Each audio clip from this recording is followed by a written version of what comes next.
Imagine waking up one day to complete darkness. The sun, our life giver, our constant source of warmth and light, has vanished. But let's take it one step further. What if the sun went out for 30 days? What would happen to Earth and to us? This isn't just a dark fantasy. It's a scenario that would bring unimaginable consequences. Let's dive deep into this question and discover the terrifying, mind-bending facts of what would happen if the sun simply stopped shining. Day 1. In the first few hours, you might think it's just an exceptionally cloudy day. Street lights turn on automatically and people go about their lives, a bit confused, but no one's panicking yet. However, the temperatures start to drop almost immediately.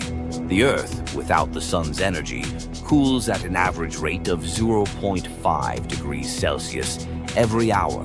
By the end of the first day, temperatures globally will have dropped by up to 17 degrees Celsius, or about 30 degrees Fahrenheit.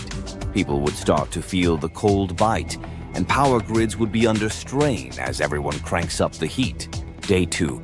As Day 2 begins, news outlets around the world are broadcasting non-stop. Scientists are baffled, trying to understand how the sun could have just disappeared. Social media explodes with theories, conspiracies, and doomsday predictions. Meanwhile, temperatures are plummeting. Most regions would now be below freezing, except for coastal areas where oceans act as heat reserves. But even the oceans are cooling, a ticking time bomb for aquatic life. By the end of Day 7, Earth is now a frozen wasteland. Most of the world's vegetation has stopped photosynthesizing. Without sunlight, plants can't create energy. They start to die en masse, releasing massive amounts of carbon dioxide as they decompose. This isn't just a nightmare for the environment, it's a problem for us. Plants are the foundation of the food chain, and without them, herbivores starve, followed closely by the carnivores that rely on them. Humans are now desperately rationing food. Government organizations are setting up emergency plans for people to shelter in place.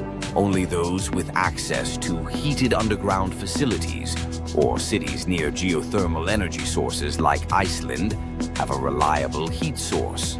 People start crowding into public buildings where heat can be centralized. The global economy grinds to a halt, with people abandoning jobs to focus on survival. Days 14 to 21, 2 weeks in, the Earth is unrecognizable. Temperatures have plummeted to an average of 70 degrees Celsius, or 94 degrees Fahrenheit. The air feels like it could shatter with a whisper. Oceans, now half frozen, are transforming into vast plains of ice. Almost all remaining life has fled underground, but with limited resources, tensions run high. The moon has disappeared from sight. It's still there, but without sunlight to reflect, it's invisible in the night sky. The stars remain, but even their faint glow brings little comfort. Those who can still see the night sky might witness auroras caused by changes in Earth's atmosphere and magnetic field, creating hauntingly beautiful but chilling scenes in the darkened skies. By Day 21, scientists predict that without the sun's energy, Earth's surface temperature will stabilize at around 100 degrees Celsius, or 148 degrees Fahrenheit. At this point, only the most resilient organisms can survive.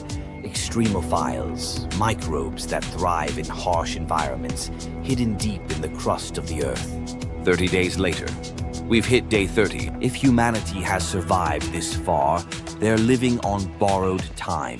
People have burrowed into Earth's crust, seeking warmth and sustenance wherever possible. Subterranean life is all that remains for humanity, a mere shadow of our former civilization. This isn't life as we know it. It's survival in its rawest, bleakest form. Suddenly, just as abruptly as it disappeared, the sun flickers back to life, but the damage is done. The Earth has changed in ways that will take centuries to reverse. Massive amounts of greenhouse gases have been released from the frozen soil. Oceans will slowly melt, and with them, sea levels will rise dramatically. Earth's magnetic field might have shifted due to the lack of solar activity, which could lead to increased vulnerability to cosmic radiation.